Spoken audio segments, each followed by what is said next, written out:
मराठी भावगीतांच्या विश्वात काही गाणी अशी असतात की त्या ऐकताना मनाला जणू चांदण्यांची बरसात झाल्यासारखं वाटतं. चांदण्यांच्या उजेडात निसर्गाच्या शांत साक्षीने जेव्हा कवीची कल्पना आणि संगीतकाराची प्रतिभा एकत्र येते तेव्हा जन्म घेतं असं एखादं सुंदर अद्भुत गीत. चांदणे शिंपीत जाशी चालता तू चंचले आपल्यासमोर सादर करणार आहे सौ श्रद्धा अनंता गुज्जलवार. गीतकार आहेत ग दी माडगुळकर. चित्रपट चांदणे शिंपीत जाशी आणि गायिका मूळ गायिका आशा भोसले.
तेजपुंजाची झळाळी तार पदरा गुंफिले ओंजळी उधळीत मोती आसरी तारा फुले चांदणी चिंपीत जाशी चालता तू चंचले.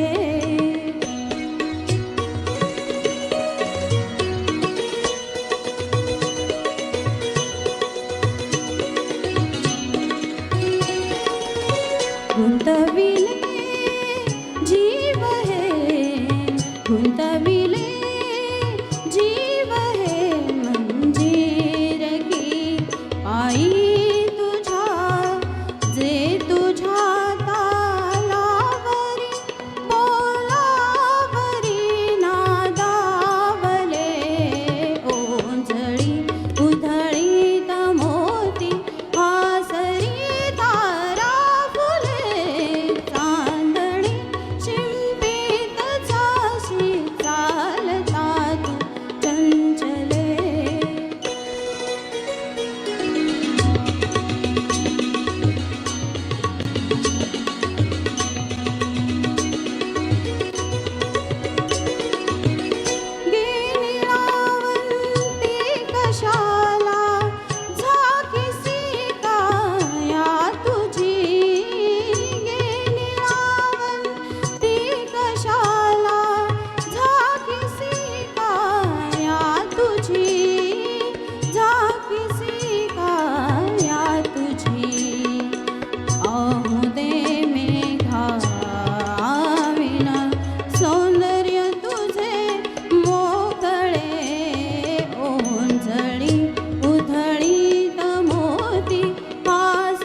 चांदण्यांच्या सुरेल वर्षावात काही क्षण आपणही हरवून गेलो. आत्ता जे गीत सादर केलं त्याला साक्षात पंडित हृदयनाथ मंगेशकर यांचं संगीत होतं आणि गीतकार होते राजा बढे. कविवर्य बाभ बोरकर म्हणतात निसर्ग म्हणजे कवीच्या अंतःकरणात उमललेली कविता. या सुंदर अशा निसर्ग गीताचं चांदण्यांचं या सुरेल वर्षावात काही क्षण आपणही हरवून गेलो.